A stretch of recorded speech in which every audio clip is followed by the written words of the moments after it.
Hi there, this is Todd Welter. Thank you for coming onto our website. This is just a quick webinar.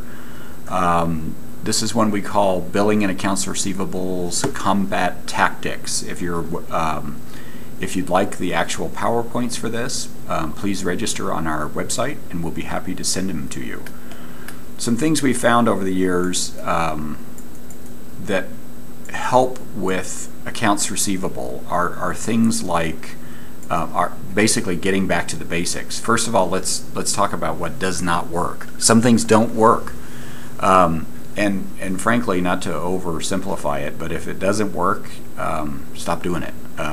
If you're not getting the results you need with either, and I hate to say it, but the people or more importantly, a lot of times the processes that you're using, then it's time to stop and do something different. We can't, they say the definition of insanity is to repeat the same thing over and over and expect different results. That happens a lot in medical practices and hospitals and those sorts of things. Reimbursement is really a team sport. There's the physician or the provider side, documentation, getting the right information out to the right people and all those sorts of things. There's the front desk. There's, getting what we call demos, getting the right demographics, getting the right information from the patient every time, because as you know, people's insurance changes all the time. It might be the same insurance company but a different deductible. Plan design changes all the time from their employer, all those sorts of things. And then the other part of the team is the billing and the accounts receivable staff. Everybody has to play together, and no one can point fingers. It doesn't flow downstream or upstream or anything like that. We have to work as a team or it won't work at all. And everybody has a legitimate concern. They need information. And if you've ever been through a lean training, you actually, it's the way Toyota created. It's a Deming concept. Is you stop the whole assembly line to make sure that things are done right, and it might take that in order to become more efficient. And efficiency, there's not a lot of margin in healthcare anymore. Efficiency is king. So before, you got to have the right fee schedule. You got to have all your contracts in place. You have to understand what your contracts are and who they're with and at what rates. You don't want to be a victim to contracting. If you got bad contracts, then fix them. It's not worth having a bad contract. And I know that's really easy to say, but a lot of practices have lots of different contracts. Depends on where you are and where you're watching this from. But in a lot of communities, you might have a lot of different contracts, and so you might think about getting rid of the most troublesome, and it might not be the rates that is the key. Both rates and hassle factor. Get rid of the worst contracts you have because it's just not worth it. So staffing and training is all a before thing. Making sure that you get the right information from the patient's card, the right copay and deductible. Don't just assume it's the same one every time. We know practices where they make the patient sign something that says it's the same if they say it's the same, those sorts of things. Patient education is key.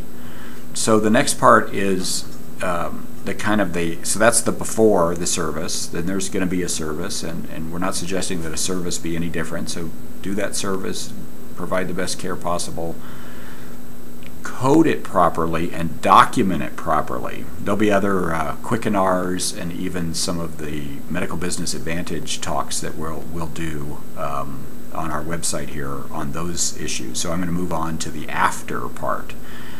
The after part is, first of all, you might, what we found an exercise that works really well is pick up some claims. Pick up claims in your office. Granted, we do everything electronically these days, but print a 1500 and ask yourself, would I pay this claim? Look at that 1500. Is there a diagnosis? Does it make sense? Are they ordered properly? Make sure you're doing this before ICD-10 comes along, because it will be 10 times harder after ICD-10. But look at that claim very critically and say, did this provider provide that service? Did I provide all the right information? Did I give the right CPT code, and does it match to the right ICD-9 codes? All of those sorts of things. Denials are are really a request for more information. What some practices do very badly in their revenue cycle management is they take a denial and they, one, don't follow up on it. They, two, just blame the insurance company and just say it's ridiculous. So look at denials from their point of view. That can be very hard, but look at denials from their point of view and think of it as a request for information. So during the process, sending out a clean claim. Now, these days, of course, most of us use some kind of a claims clearinghouse, which is a great thing. Even we've made the decision in our own. We do some billing in one of our sister companies, and we've made the very hard decision to pay more for a claims clearinghouse to really add a lot of the features in order to make sure that claims go out properly. The cost of claims clearinghouse software is not the cost of it. It's really the cost of not using it. As in a lot of different things, including credentialing and all the other things, the cost, you're paying the cost anyway if you're not doing it right. And in fact, you typically are paying much more of the cost. There's also some basics when it comes to coding that has to be factored into a good claim. Did you properly code? Did you code properly? Not only we don't want you to overcode, but we don't want you to undercode either. If you did a service, bill for that service, and then fight fight the good fight. So after all of this, and then you're to the point of patient statements. First of all, you never ever send out a patient statement for a copay. It is just simply not worth it.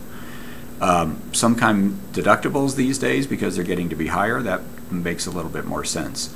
But patient statements, how often, how many, all of those sorts of things, keep in mind that these things cost you money. In fact, they cost you a lot of money when it comes to postage, personnel costs, the overhead costs of having those personnel, all of those sorts of things. What we try to tell people to do or what we do tell people to do is create a policy that says we're going to send out maybe 2, maybe 3, whatever your policy is, 3 statements, a phone call, a final letter, done. So maybe 2, better yet, 2 statements, a phone call, everybody gets a phone call, a final letter that can be pre-done, mail merged together, then that's it. And then you send them to a collection. The faster you send stuff to collections, the better chance they have of getting fairly good results. I'm run out of time. That's going to be it for this Quickenar. I hope you have a great day, and look to our website for even more Quickenars in the future. Take care.